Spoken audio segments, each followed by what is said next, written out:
it felt like you were dying. A really severe panic attack affects your eyesight. Your palms are sweating. You can't control your breathing. You're shaking. You can't think straight. You just don't know what to do. And you try to, like you want to run away from it, and you can't because it's coming with you.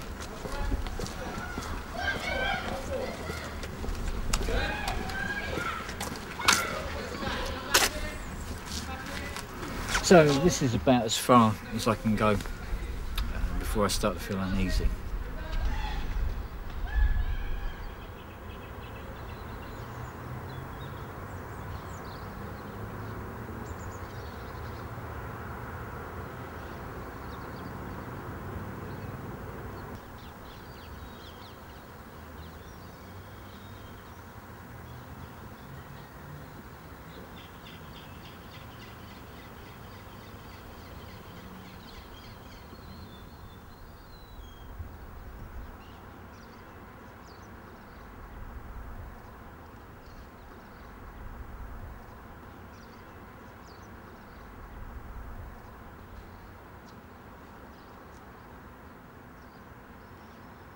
Agoraphobia is something that, to me, seems to not really exist.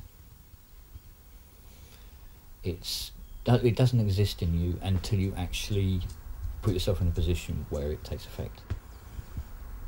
I don't consider myself an agoraphobic until I go outside and walk down the road.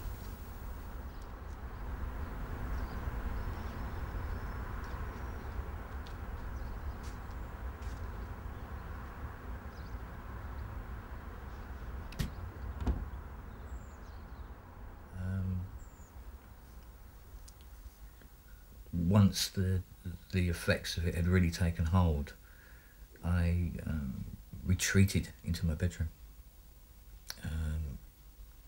as a place of safety, a place of comfort from the outside world, even though I would still actually have the panic attacks in there as well.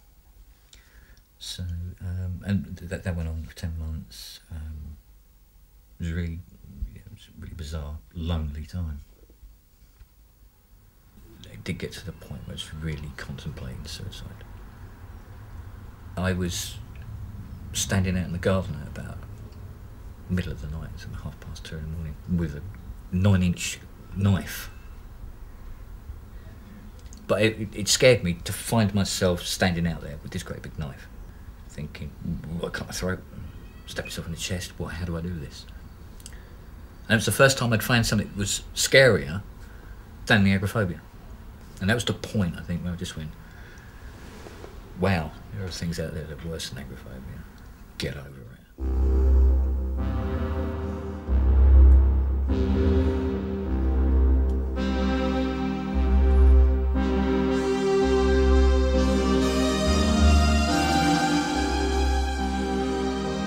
Some people just thought I was being work shy, just didn't want to go to work anymore. Other people thought I was losing my mind. You know, I believed I was losing it. So it was a very strange time because of that. So, yeah, it affected people, everybody. When I decided that something had to be done financially, starting a business from home was the obvious choice. And if you're going to build up your own confidence, build up your self-confidence, you've got to be able to support yourself in some way or other. So we started with the building computers and repairing them. I moved on from computers into synthesizers mainly because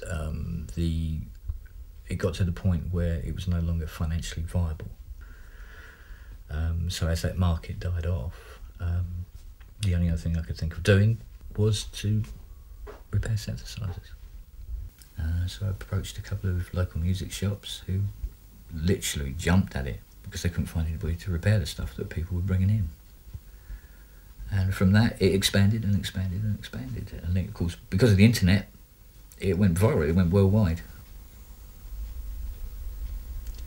With agoraphobia, you naturally become dependent on just about everybody you know in one form or another. You don't want to be, but it's just something that just naturally happens because you can't get out, you have to rely on everybody around you. Obviously I'm missing out on things. But I think what I do is I try to focus more on the microcosms of what I'm doing and getting the pleasure out of that, really, more than anything else.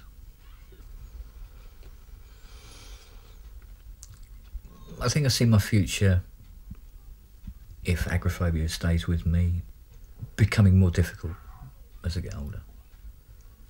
Because as you get older, you have to start thinking about things in terms of health. Can't get to the hospital, so you tend to worry about that a little bit.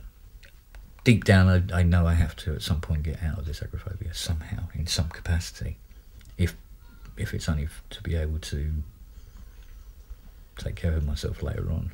The one thing I did discover was, no matter what the situation, there is always an alternative.